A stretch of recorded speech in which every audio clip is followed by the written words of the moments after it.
Hey, welcome to another Friday edition of Big Deep Breath Friday, man. We do this every single Friday. Every single Friday, we get an opportunity to interview some of the most amazing and super cool people who are doing incredible things in the kingdom of God. And we bring them in and we get to chirping and chatting with one goal in mind. And that's that wherever we are and whatever your journey is, that you're able to take a big, deep breath and really trust and lean into the faithfulness of God. It's really neat to interview all these different people with all these different backgrounds that are in all these different walks of life. And yet the common thread is that God is present in their lives wherever they are and whatever they're doing. And it's so refreshing to know that no matter what I'm going to get into in any given day, that my God is with me and that he is faithful. And so this is a really cool treat for me, man. It's great to have Wayne Kerr with us today, man. I've known Wayne for over 20 years. And I've been in real small retreats when Wayne has been the worship leader. And then I've been on beach retreats where there's 1,000 screaming students all chanting Wayne's name and just laughing and cutting up. And I always knew he's such a gifted worship leader. And I always kind of knew about your ability to do art. And then out of the blue, 3 months ago, or something like that, all of a sudden on Facebook, it's like, hey, Wayne Kerr wrote a book. And I'm like, is there anything you don't get into? You wrote a book, man. What's that been like for you? What's that journey been like? Wow. A crazy, wild experience. And I do want to say, as I mentioned to Jim, just as we were logging on a while ago, if you hear randomly these sounds of like a chainsaw and you hear like outside, like all of our neighbors on every side, we're all in post-freeze recovery of our plants. And so if you're wondering what the weird sounds are, that's just what that is. It was just a wild journey that I'm still on. And I think I'm just starting to unearth that of like the discussions of the braving life. And I can give you the background of how this thing got started, if that's what you kind of want to hear. I mean, I basically, as you mentioned, when I met you, I was full-time doing music, traveling, going to camps, and God had opened that door. And every time I would just step through it and I would go to a camp somewhere. And I literally, when I was just starting with it all, it was like, man, you have these incredible times with, seeing young people just have their lives changed. And then, I would go back to my little cubicle at my graphic design job and I'd be like, this is lame. Like, that was awesome what I just was a part of. And so went into that full time, and that turned into doing an album, turned into another album, and then a band, traveling. And I looked up and 16 years had gone by, and like, whoa. So that was a blur. And I'm very thankful for that season of full time doing that. Then about 8 years ago, started working with my local church and serving there. And at the time that this book whole thing came about, it was really, I was getting a chance to have sabbatical as a grown person for the first time to take a pause and take a break. And I had never had that opportunity before, and it was huge. And even that came with some guilt. It was like, who am I to deserve, who deserves a sabbatical? It's like, my dad should have had that, you know what I mean? Or my mom, my sister, and, but I embraced it. And at the same time, I was turning 50. So I was like, this is coming at the right time. I need to pause. I need to take a big, deep breath. You know what I'm saying, Jim? I was like, I need to stop here. And I was like, I wanted to reach out to different people to pick their brain on some different things, really starting as a journal idea. But that's how it morphed into wanting to share some of this stuff with other people. Yeah. The creative process is so fascinating to me, right? Whether you are a pastor who has to sit down every week and look at a blank sheet of paper, or you are a songwriter who you're just in the presence of the Lord. And then you have that incredible task of trying to capture with the finiteness of words what you're encountering in the presence of God, or whether you're an artist and you're trying to do the same thing. It just that whole creative process, and you can't manufacture when God's going to show up, and you sit down to do something and there's nothing there. Mm-hmm. And so what's that struggle compare, if you will? This is the first time you've written a book. Is that correct? Well, so I did a book like maybe 10 years ago, but it was just really for youth. And it was something that I would have when I was touring, but I didn't go through the editing process and proofread and, the whole deal. So contrast the creative process for book writing versus songwriting versus painting. Right. Okay. Well, I think on one side is there's one chapter in this book is a Greek word that's called marikai. Yes. A friend of mine mentioned it to me, and I was like, he said, when I see your art or hear your music, I think of Marikai. And I was like, bless you. What'd you say? Like, I'm not a big Greek, guy. And he said, no, it's this word that means when someone puts their whole self into what they're doing, they literally leave part of their soul in the craft of what they're doing. They're not just faking it. They're not just going through it. I'm gonna just do this and whatever. It's like, so that's really been something to me that means a lot. And I feel like that in the terms of the work we do, there are days that we do feel creative, and there are days we feel like, oh, today, this is great. I've got my little light on, I got my keyboard, I'm ready to go. Yeah. But more often than not, it is, I'm going to show up and do the work. I don't maybe feel like it today, but I want to keep getting better at this. And, in whatever you do or in word or deed, do it as unto the Lord, right? Yeah. I love that scripture, right? Where it's like, during these moments, am I hanging with my girls and we're playing soccer? Well, I want to be fully there. I don't want to be halfway. If I'm sitting in front of the canvas, I may be like, man, this is not happening today. But once you all get going and go with it, that's when really good things happen. Same with music. I think no one sits down and says, okay, I've got a great idea. It's all in my head. It's a hit. And now I'll just record it. No, you just sit there and you're like, and you're hammering through how it all could fit together. And then maybe somewhere in that, after 9 bad attempts, on the 10th one, you're like, wow, that's keepable. Right? Yeah. Yeah. Yeah. You see the end result and it's so polished. Oh, yeah. And you think, oh, Wayne just sits down and flowers just come out. No. And you don't get to see the grinding and the scribbling and the throwing up of the paper but the book writing thing is such a longer grind. The creative process is such a longer. You say so? How long from the journaling sabbatical? Okay. The idea began to form to the actual publishing of the book. What was that window like? It was right at 2 years. Dang. Yeah, I know. That's what I said. Because when I started off, so what happened was I said I'm having sabbatical and I want to connect with this person or that person. And I would shoot emails out to people. And then if people would respond and I'd say, whoa, that was awesome. Who do I really want to talk to? And so then I'd call some, because I've been kind of one, I think we're all maybe one person away from anyone really, or 2 people. Yeah. And it doesn't hurt to ask. I mean, people said no, but some people said yes. And as I started connecting to them, what started really happening is my own heart started it was allowing God to get into the soil of my heart. It wasn't just like, I want to share what these people have to say, and this doesn't involve me. It was really like, okay, God's doing something here, and it's for more than just me. I want to share these things. So over about that year, when I decided I'm going to put this into a book, then it became, okay, I had ended up with all these conversations, and some were on Zoom, and some were on my phone, and some were on a yellow pad. So I was like, now how do I put all this into a thing? Yeah. And then I started working with a guy who does publishing stuff with John Eldridge, who was one of the men I interviewed, amazing guy.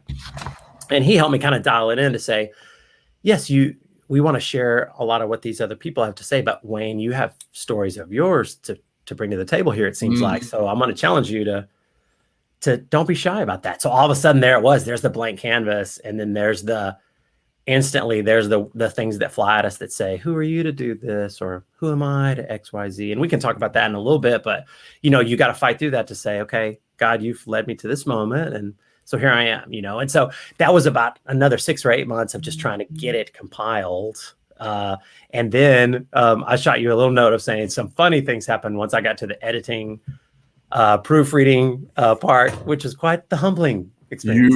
Yeah. I think I'm done, kind sir. Will you please be very gentle? Yeah. So basically what happened was there was 2 people lined up. One, she was going to be the editor. And so once I was done, I was going to send her this full document. And then the other person was going to be the proofreader after she did 2 rounds of editing. Right. Yeah. So send it off. She writes me back, says, hey, this is really neat. I love the concept. I'm really excited. So she had it for about 2 or 3 weeks. And then she got back with me and said, okay, I'm going to send you this document, and it'll have areas for you to accept or deny the changes that I'm making along the way. Yeah. And so just go through the whole manuscript, and there are 3,800 accept or denies. And that's what was my faith that you made. I said, well, say that again. Like how many was there? She said, don't be worried. There's 3,800. So I go through and some of it is capitals or some of it is misspelling or, Yeah. but then other parts were really true editing of like, hey, I feel like you're trying to say this, and maybe you already said it earlier, or this part, I think you don't need to go into it as much, so some of that. So it took me about 3 weeks. I did all that, sent it back. Okay. So then she has it for a couple of weeks and she said, okay, I'm giving this the full publisher treatment. So don't be alarmed. She said, because I really believe this is going to be really impactful. So she said, I'm sending you this back and there are 9,000 edits. And Jim, I said, we're going the wrong way. Like that doesn't make sense. Right. Yeah. So there I was getting carpal tunnel, sitting here, right here in this chair, clicking. And I was like, this is just insane. Like, what's happening? But it really helped to realize, okay, this is the process. And it was good for me to go back through, and I was sitting in on the interviews again. I was sitting in on my own stories at my land and what God was saying through the stream and through the vines and the things that steal the water from the tree and, all these things. And I was like, man, this is good to just go through it again. But she was very supportive. So when that ended, we're getting toward the end of last year and I'm like, okay, let's wrap it up. Cause I don't want Braven to come out after I'm dead. It's like, how long does this take? So I went to a proofreading lady and she was a little more intense and, even more intense. She was a little more intense. And she wrote and said, this is a great quote. She said, in the opening section, she said, Wayne, you seem like a really likable guy, but I think we need to dial back the happy a little bit. And I was like, what? I was like, no one tells Jimmy Fallon, dial back the happy. Come on. So I appreciated her. There was a lot of funny stuff. Like I shared this at my home church. I got to speak 2 weeks ago, but she wrote and said, you're using the word awesome 89 times. Yeah. That I'll allow 10, and then you go to synonyms.com and find 79 other things. Right? Yeah. For awesome. So yeah. Telling Wayne Kerr to dial back the happiness is, I don't know what that's like. It's like telling McDonald's to stop selling hamburgers. Yeah. Yeah. Well, she wanted me to dial it back. Yeah.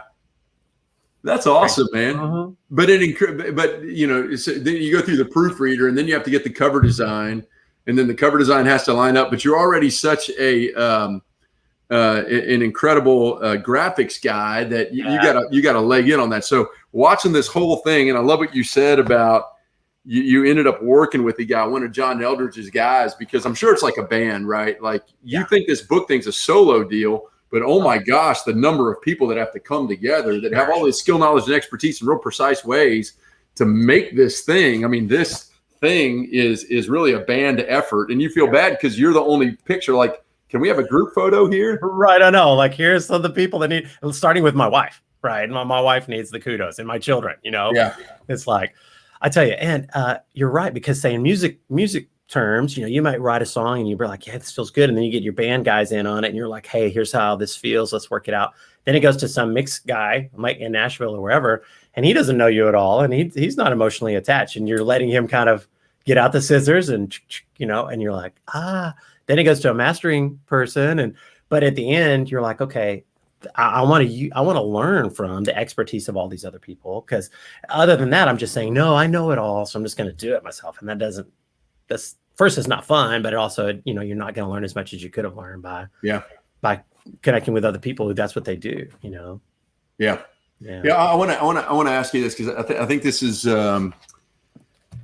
something that many people struggle with, and creatives, and you are absolutely the quintessential definition of a creative, have a not unique, but a particular struggle with this, right? Creatives, all of the different creatives that I've ever worked with have always felt a tension, a struggle, that if they're not the ones who are actually doing the creating, it's somehow, some way less unique. And so the thought of surrendering the creative process to allow the Holy Spirit to lead out and to birth, and then you just become a vessel as a creative, I have discovered to be a pretty unique challenge for a lot of creatives. It's not unlike all the rest of us who also have to learn how to surrender control in very key areas of our lives. Parenting. Oh, I'll let God take care of everything else, but I'm going to be responsible in the parenting deal. Oh my So gosh. what's that like for you as a creative to humble yourself with the gift, talents, and abilities that you have so clearly been blessed with, but to humble yourself and allow the Holy Spirit to control the creative process in what you're doing. Man, I think a few things come to mind, but one that comes to mind is I know what it's like to do it the other way. Yeah. See the results that were not fruitful, if I'm being just transparent with you. I mean, I've gone down the road of taking my eye off of the ball. Yeah. Of Jesus, I mean, like taking the eyes off of why am I even doing this? And it's easy because like even what I mentioned with this book, once you start going through all the things, like say with music, and you're like, okay, well, here's the business side. This has to add up and this has to happen and we have to do this. And then we're playing music. So we have to sell these because I owe some money. And, all of a sudden, man, that's just how it all works. Like it's easy if we take our eye off, and then you look up and you're like, wow, no, that wasn't fruitful. How come? And then the times that I have said, God, I want to give every aspect of this to you, and I release it. I don't want to feel the pressure of making anything it's not. All of a sudden, God is good to give opportunity, And I remember even the moment sitting in this chair, after all of that, 2 years later, I had uploaded all the things to Amazon, right? And they had to send this and that back, and the cover and the PDF of the document, all that. And then after all these things, legalese and stuff, and finally there was this deal, and it said up, click this button to go live with your book. And I just was like frozen. And my wife was not here, but my two girls were here.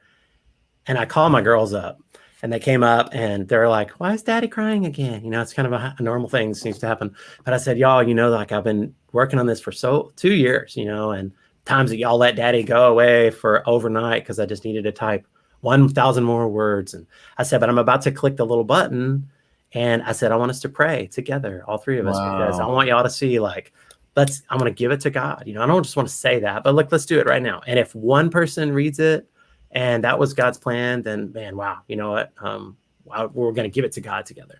And then I just want to invite y'all in, as mommy and daddy are trying in every part of our lives. I want to do that in everything, not just the big stuff like this, but in the small things. So let's pray, and then we'll click the button, and I remember that moment, and I hope they do too, Yeah, that's such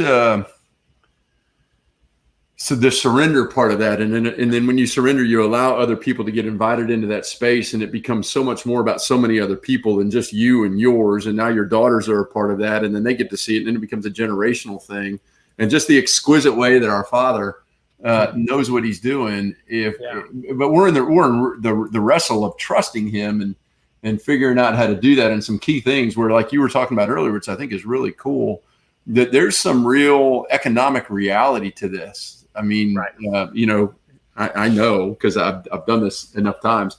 Put this together, I know how much this cost. I'm not talking about the $16 I paid for it. I'm talking about the thousands of dollars that it costs to generate this thing. And yet you got to put food on the table, and you got to clothe your kiddos and have dreams and take vacations and those kind of things. Sure. And so to be able to release and trust God in that creative process is just profound. It's liberating, scary, and then profound. Yeah. Well, and like I kind of, this whole book is about that whole thing. The braving part is the verb when you're putting it into action, because, and I mentioned this in the book, like, say, let's be honest, the people who are really braving are people who are dealing with illness and loss of a family member, and my college roommate who just became an amputee, my friend, it's like, those guys are really dealing with heavy stuff. Yeah. But when it comes into your arena, when you're stepping into something new, and you're stepping into the unknown, and you're stepping into a dream, or you're stepping into whatever, well, guess what? It's scary. You come to the point, whatever point of the faith step of like, should I just not, or can I move forward with this? And man, I tell you, John Eldredge, one of the things he dropped was just such profound. Someone was asking him, hey, I keep asking for this answer to prayer in this one area, and I just keep not hearing anything from God. Like, I keep asking and asking for direction and not getting it. And John's answer, he said, God could give you the blueprint of what to do. And you know why He won't? Because He knows that if He gave you the blueprint, you'd follow it, and then you'd check in with Him every once in a while. Yeah. But if He doesn't give you a blueprint, He gives you something better. He gives you a father. And man, that messed me up, because like, I'm even with this, like, I might want to say, okay, what's the blueprint of putting the book out, and then this, that, and the other. And meanwhile, God's right there saying, hey, just seek me, right? And then we'll figure out the blueprint as we go. Yeah. But am I getting just focused on what's the answer? How do I make sure that it's not too risky or that I'm not too nervous? Just I want to abide. That's really the whole ending chapter is abide. I mean, if I truly abide, if it's like Psalm 23 has been my verse for this entire year during this whole pandemic stuff, man, every day I'm just saying it. I'm just saying, you know what? Boy, Lord, you are my shepherd. You make me lie down in green pastures. You restore my soul. When I really abide there, I don't feel the pressure to be so brave about anything at all. Yeah.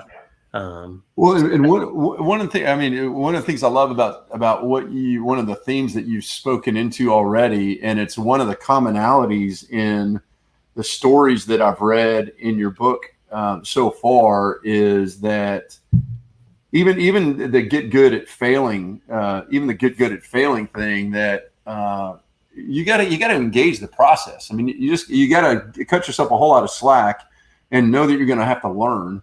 And we're all learners. No one's got this whole thing figured out. And we just gotta, and that's a common thread that I've seen in all of the stories that I've read, is that it's not like everyone just said, oh, I'm going to trust the Lord. And it all just started coalescing and coming together nice and cleanly. Right. But man, it's just like bombardment and jaggedness and waywardness. And so speak to that about what you saw in some of the common threads, some of the other common threads that you saw as you engaged in this storytelling, interviewing these folks. Yeah. I mean, and I think part of it is like developing those muscles to realize, and I try and tell my girls that from an early age, that is part of it. That is part of the learning thing. Like, we're living in a weird time now with like the social media and everything, where it's like, we want to post only the successful things. Yeah.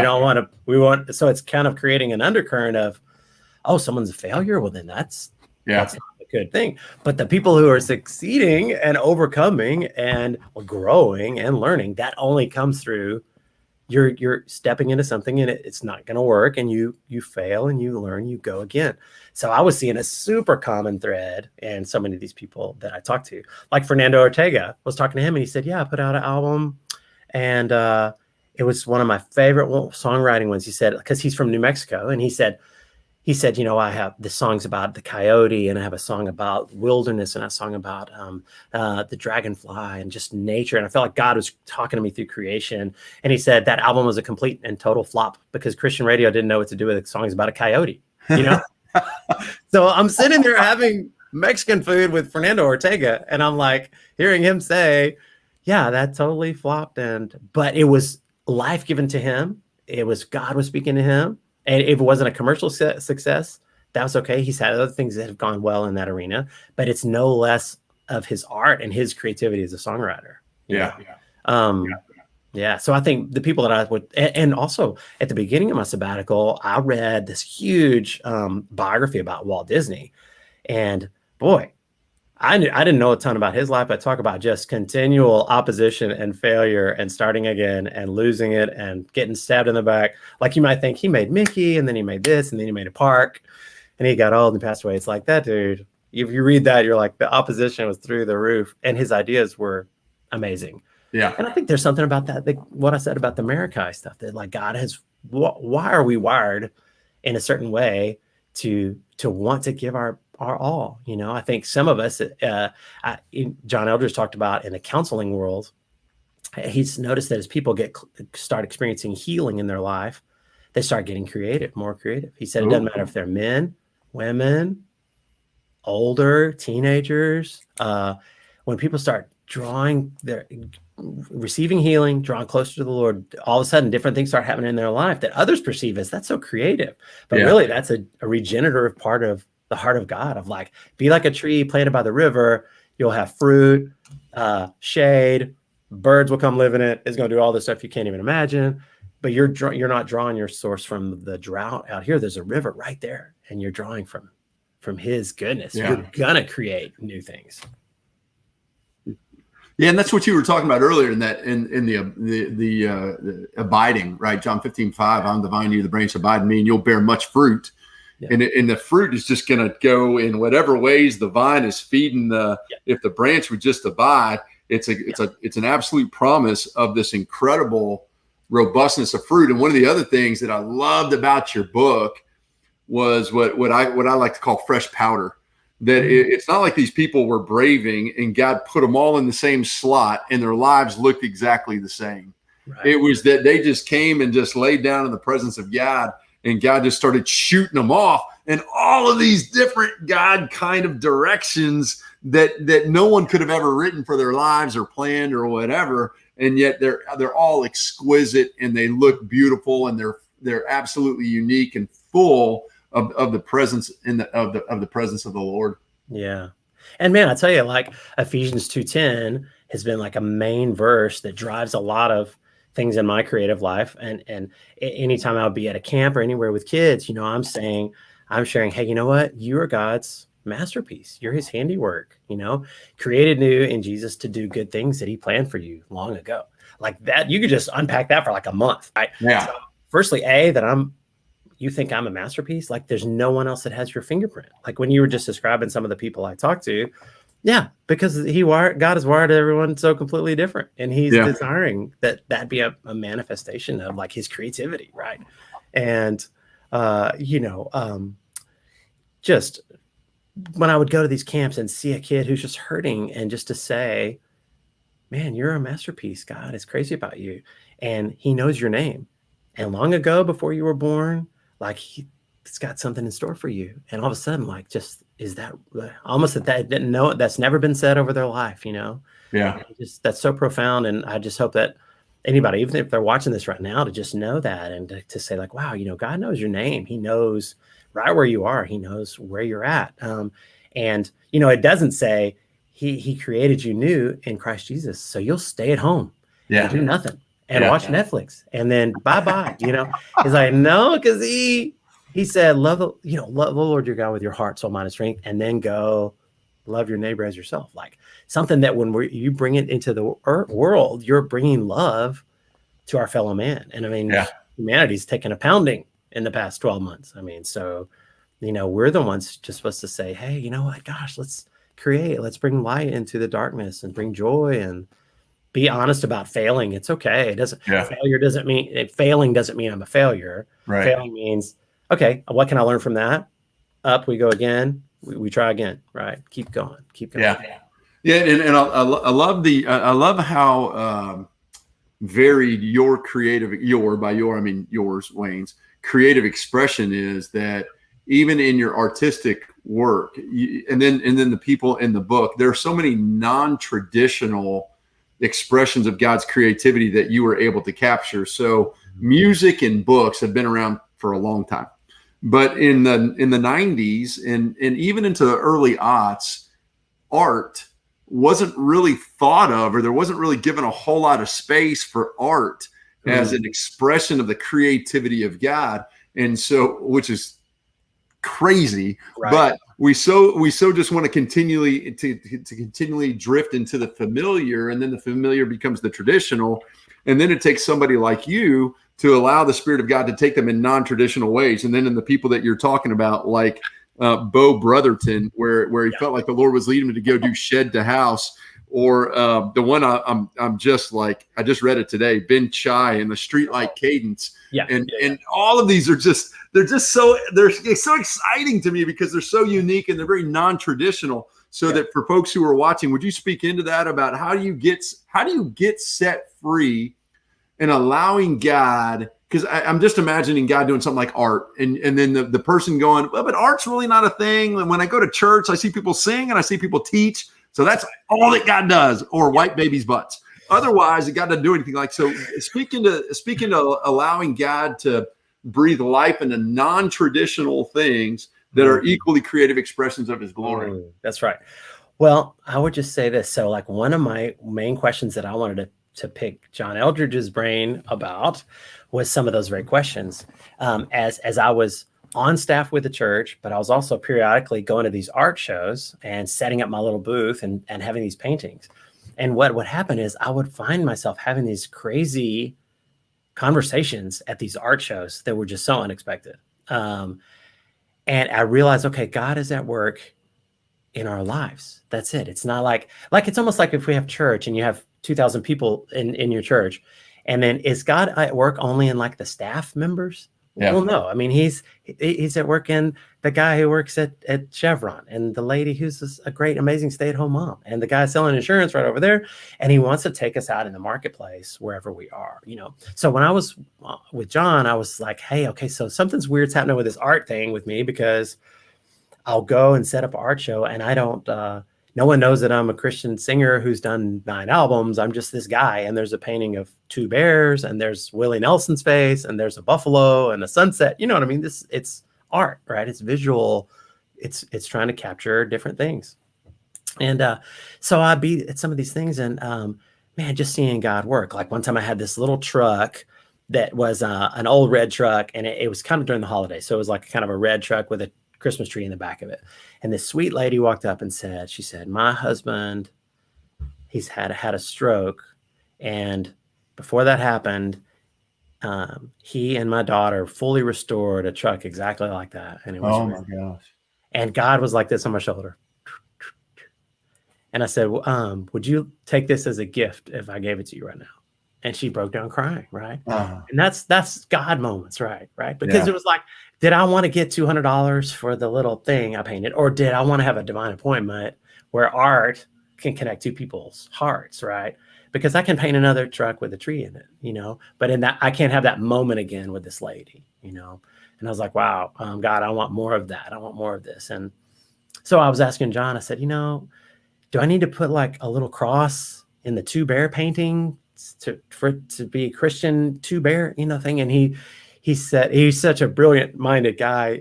He turned me on to some different books, but he said who there was a famous like Dutch guy who had said, how gloriously wasteful art thou, O Lord, that every day you paint a sunset that's different from every different viewpoint around the earth, and just throw it away every night and do something different the next day. Right. Wow. And he said, no, you don't have to put a little cross in the bottom on the bears, right? Yeah. Because his creation cries out of his creativity. If you don't believe it, go out in the middle of nowhere at night when there's no moon, look up there and see what he made for beauty's sake, right? And he said, we come to a weird point where we elevate things that are effective, we elevate things that are functional, right? And he made a lot of stuff just on the earth just because it's beautiful, Yeah. It's he made it because it's awesome, or it smells good, or it tastes good, Yeah. So it freed me up. And, because I think that to your question, there may be people saying, well, I've kind of always thought about doing this thing, but you're right. It doesn't fit in I don't sing and I don't teach I'm not gifted to teach. Right. But I know how to bake. There's a girl we met in Indonesia who she became a believer, a follower of Jesus. And so she bakes and she makes these little sweet cakes. And so she rides around on her bike to all these little areas, and at a super discounted price, she sells these little sweet cakes, right? Wow. And people are like, wow, she's so friendly and so kind all the time. And after a little while, when she gets to know them, she says, do you want me to tell you about something that's really sweet? Like Jesus, that I've gotten to know him, and then he's real, and then he's alive. She has a baking bicycle ministry in Indonesia. So that doesn't fit in anything that you would think it would, No. Yeah. And then you just long to see people just release it. I want to see people release because I want them to be able to experience it, but then I want to see them release because I want to see what God is going to do in it. Yeah. And so for me to see you go from the worship leading to the actually doing the art, and I went to your kerrvillegallery.com. Yeah. That's kerrvillegallery.com. Yes. And I got to see some of that, and then I'm reading your book, and I'm just like, man, I'm like cheerleading Wayne Kerr. Like, what are you gonna do next? Like, what is God gonna do through your next? And it's just such a blessing that creation, other people don't get to see the manifold and the variant blessing of God and all of these different things he can do, because we get so constrained. Like, I don't sing and I don't teach and I don't particularly like wiping babies' butts. And so my goal in life is just to sit here and receive, and that's it. Oh man. Yeah. Because then you just said, we're all then missing out. We're missing out on something that God had planted in you. Yeah. We need you to be you. Yeah. Be you, because we need it. Like the world needs it right now more than ever. And not only will it be life-giving to you, but it's for other people too. And God's really sneaky that way. He rarely does stuff just to say, let me do something for you, and then let's just keep it there. Yeah. Like now he's usually like, there's going to be all kind of collateral joy damage going on. Hey, I noticed this in your book. I noticed a bunch of stuff. First of all, the title, I love you and I hate you, because that title, I'm jealous. What a great title, right? I mean, when you got something and it's just like, oh, that's good. And your title's good. Your title is fantastic. I noticed something else though. I noticed that a decent number, and I didn't calculate the numbers, but I noticed that a decent number of the people that you interviewed and wrote about are people that you were already friends with. Mm-hmm. And my thought, my takeaway from that was, God already has us in relationship with incredible people. Right. If we could just take the time to value those relationships appropriately and sit down with them and ask them, hey, what's your story? Oh. So what was that like for you to go? So you're starting the journaling process. I'm seeing this 2,000 years ago. Wasn't that long ago? It feels like it's 2,000 years. Oh my gosh. 2 years ago, and I'm picturing you, and this braving thing is developing, and then you're starting to go, who do I know that's got some really cool? And all of a sudden, it's just like this guy and this gal and this guy. Really? You have your hair cutter, yes. Brandy Bueno, yes, Brandy Lisenby, yeah. And for those of you, if you can see it on Wayne right now, Wayne's hair is always something. It's something. And even Brandy. And so what's that been like for you to really have a concerted task from our Father to really sit with people and do nothing but hear their stories and draw that out? What's that been like for you to discover you got all this treasure that's right around you in your path? I think it's one of those things that I started having, like often we don't, like in my church, we talk about it, like when we're trying to grow volunteers. Like I said, we have like 110 volunteers in worship ministry. When we're in the earlier stages of that, we were like, man, how do we find more people? And I said, y'all, let's start to have the radar up of people that are already in our own lives, like all of a sudden start to think about like, oh, I see that in you. Like, and I don't know why I've never asked you about that before. Yeah. Right. But, I know you work as engineer during the day, but would you want to run a camera on a Sunday and you don't have to be in charge of anything?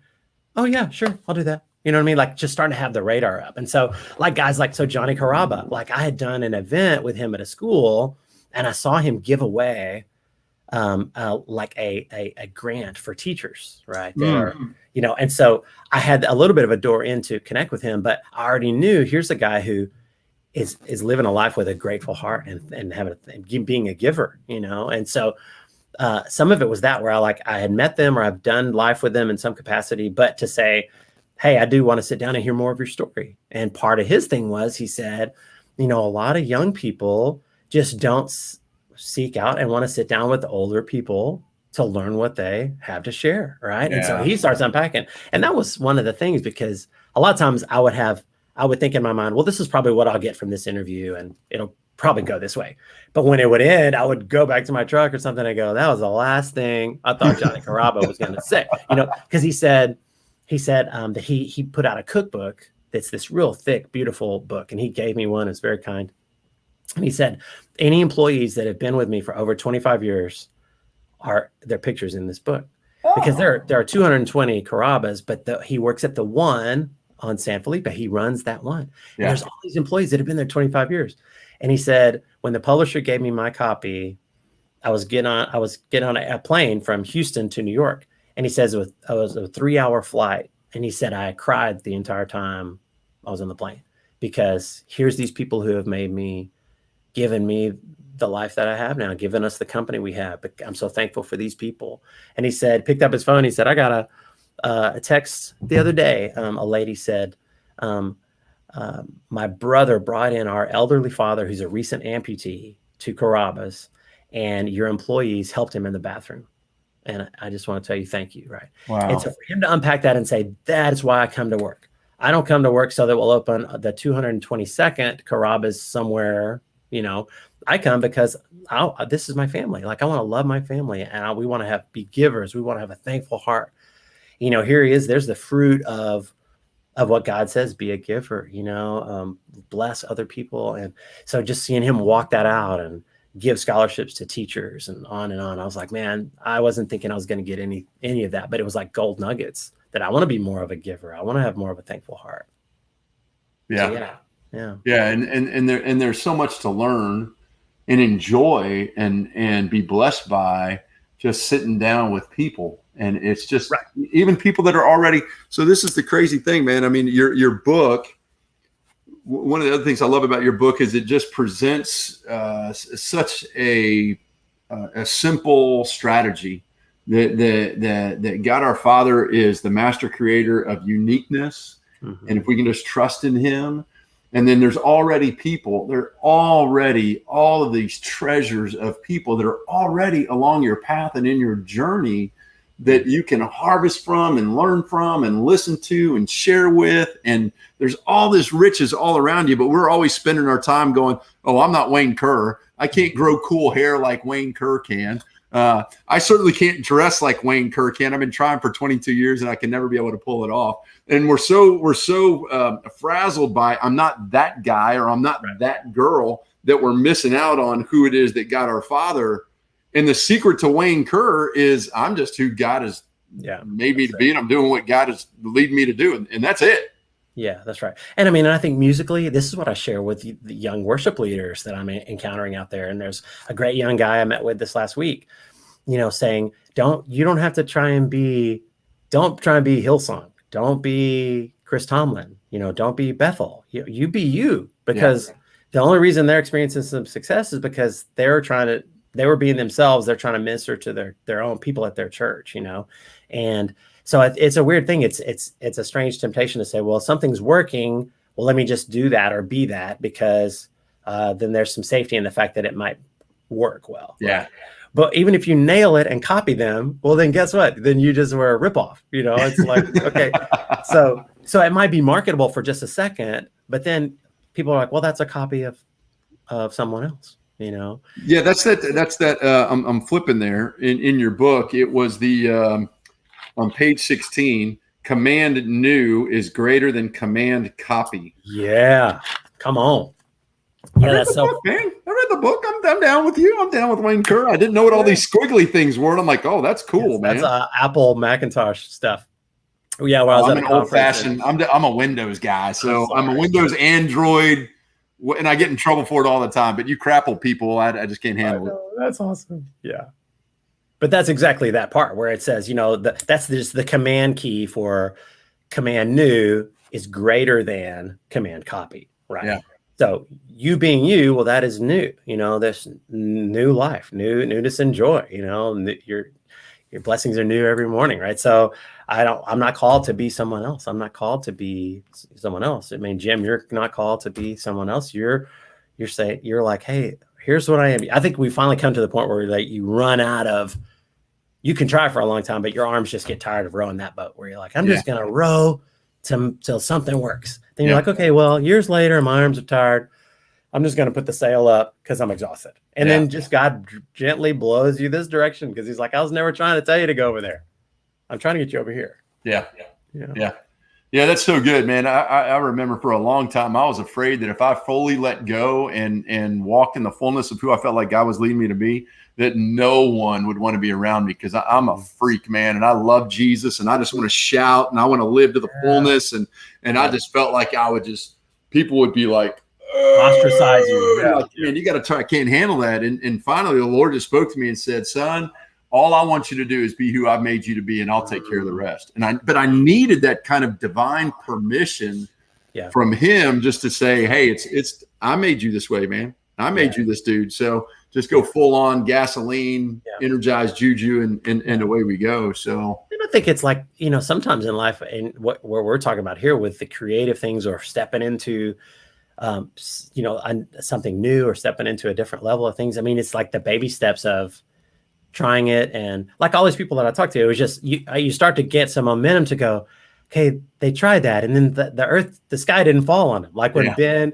Chai went to LA, and, he tried that thing, and then they got a show in Hawaii, and then they got an Emmy. Like he didn't set out to just say, I want to be successful. He set out, we're going to play for food on the side of the road, and they would film it and we'll see what happens, and there were times that they got $13 and they had to split it with 4 people, but at the end of the day, it's like, okay, they survived, and what a neat adventure, and like Bo Brotherton, you talked about that they're off the grid, raising their kid, homeschooling their kids. That's not for everyone, but he doesn't have a house payment, you know what I mean? And he's like, they're loving life. And it's like, he took baby steps of going, okay, I'm going to work those muscles more and say, I'm going to have a little faith. And then God says, yeah, I'm with you. Don't freak out. If it doesn't work, I'm still with you. I'm follow me. Just come follow me. Yeah. Hey, so somebody wants the book. I think it's on Amazon, but it's also in a couple of other places, I think. Where else somebody wants to pick up Braving? I highly recommend it. I am 140 or so pages through it. It has been excellent so far. I highly, highly, highly recommend it. If somebody wants to get it, where is the best place for somebody to pick up the book? Great. So really there are 2 spots. So one is Amazon, and we just search Braving under my name. You'd see it there. If someone's looking to get like a few more copies, or some people have asked me to write a certain note to someone or something specific, it's through my art site. There's a store there. So it's the kerrvillegallery.com. There's a store there, and you can get multiple copies or any specific thing done on there. So yeah. Awesome. Brother, I know this has been a labor of love for you to put this together. It is very inspirational. It is very inspirational, like beating you over the head, inspirational, like you can, yes, you can, God will, and all of these different things. And so it's just contagious. It's just contagious. And then it builds this holy anticipation and excitement in your own life of, okay, what is God going to do in me, and what's that going to look like? So I'm really grateful for your perseverance in the Lord, brother, to put that together, and certainly the sacrifice of your family to give you the space, and then God's wisdom and bringing a whole lot of people with skill, knowledge, and expertise in book writing and editing and proofreading and cover design and Amazon upload, and having to learn how to do tracking in Windows. Like, this is crazy. I think Jesus loves this, but I'm not really sure. This is nuts. It's a whole thing, man. Yeah. Sure. So one last question, and then we'll get out of here for the afternoon. What in the world? So you did songs, you did art. Now you wrote a book. Are you sculpting next? Are you going to build a bridge next? Actually, after your treehouse thing, don't build any bridges. But what is next for Wayne Kerr? Well, I think 2 things kind of come to mind. One is, multiple things come to mind. First is like, I want to abide. Like if I'm not doing that, anything I put my hand to is just going to not be fruitful. And I want to abide so I can be a better dad, so I can be a better husband. I want to abide. And then the overflow of that will be some of this creative stuff. In terms of this Braving stuff, I feel like it's more than the book. I feel like God is kind of doing something with me about conversations like this and like the Braving life, right? And so that's kind of a website that's going to be happening soon. That's going to be a little bit more like questions and feedback and videos and conferences, and who knows what God's going to do with that. But I don't want to quit being a learner from other people. I want to keep learning. So on the art side, some fun stuff has been happening in the last month. So I've got a couple pieces in Texas and the South. There's these stores called Buc-ee's, that are like all over the place. So 3 of my prints are going to be starting to be in all the Buc-ee's starting in April, right? I'm taking over the Beaver gas station world market, right? No, just kidding. And but one is I think it's that thing again where I was like, I want to abide in you, God. And then opportunity comes like knocking at the door later. And it might not be what we thought, So like Junk Gypsy is this group of girls that are in Round Top, and they were on HGTV for like 5 years. And so I'm doing a piece with them that's going to go in Buc-ee's and for their shop. And I'm on the phone with Junk Gypsy and then Buc-ee's and then this person. And I'm like, this is craziness. I don't know what's happening, right? I got to homeschool on Tuesdays. That's what I do on Tuesday. I homeschool. Yeah. So I'm just juggling that and holding it loosely and say, you know what, man, God, you're good.